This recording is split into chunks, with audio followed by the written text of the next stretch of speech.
Is the Shredder of Lustria any good in patch 5.1? Well, the unit is certainly expensive. That's why I'm going over it, because once you jump through all the hoops, or rather, legendary lore leveling, to be able to access it, you need to have an idea what it brings to the battle, and if it's worth its considerable weight in gold. Just remember, if it's not fighting, you're passively bleeding coins. But can it fight? Oh yeah! And also, it has quite a special trick going, but you'll have to watch the video for that. Recruited for 3600 default and a colossal 925 upkeep base. On Ultra, this unit comes at 15,088 health. Armor is 120 as a result of the recent Dread Saurian changes, which makes this a timely occasion to go over the unit. Missile resistance is 15%. Leadership is 80, which isn't shabby. Speed 60. Charge speed 84. As a Dread Saurian type unit, it should have collision attacks fully enabled. Melee attack comes at 64 as a rank 9 out-of-the-box Regiment of Renown. Attack interval is standard at 4, though that's a lot of dino to fling around during the animations. Splash rocket size is large, so Minotaurs on down, and maximum target damage is set at 8, narrowing somewhat the focus so that it kills rather than maims.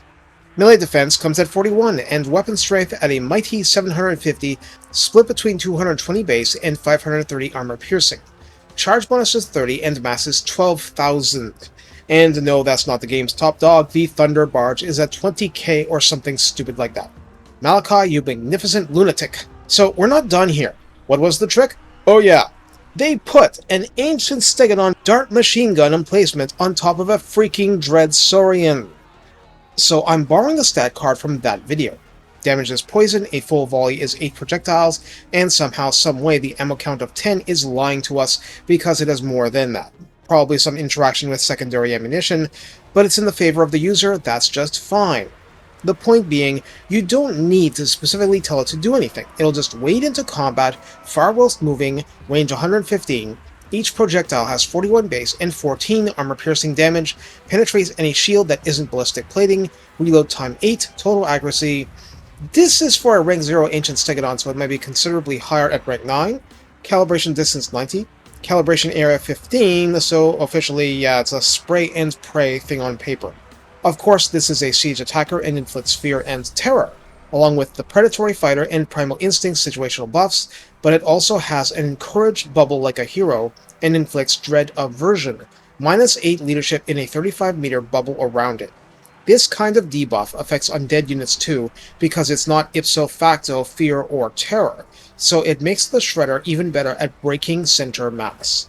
Redline and text are covered with the main unit, but in summary, it's mainly defense and damage in the redline, a bit of extra attack, and a nice injection of charge bonus in late game tests. So how do we use the Shredder of Lustria? Well, given that by itself it's a fair bit of the money you'd have to spend on a Primeval Glory army as far as upkeep goes, it's a big investment. You're either desperate, or you really want to pad the victories. Your main army probably doesn't need it if it's any good. Your second or third army might need a closer to really put things away for you. At any rate, you try to use every trick in the book to reduce the upkeep along the way. As for battle use, it's a wrecking ball! You don't need to think hard about it. At rank 9, a Dread Saurian, and yes, the melee stats all match the regular if it hits 9, has such a high base attack, it doesn't need anything else to be an egregious threat to the enemy, even to cavalry and monstrous heroes. Of course, anything you add helps, and many will want healing with it because percentile healing is a big deal with such a huge health pool. But basically this is a space taker, attention grabber, arrow magnet, blob crusher, and well, there's not a whole lot short of bombarding an outer wall that it can't do. It'll even deter air attacks just by firing.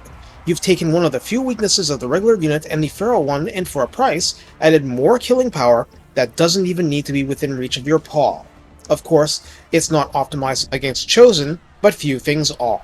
Point being, it's a mighty cost, but it's a lot of power. The rise in armor from 100 to 120 really helps against chip damage. The lying ammunition stat works in its favor, and there's just not a lot of downsides in actual battle.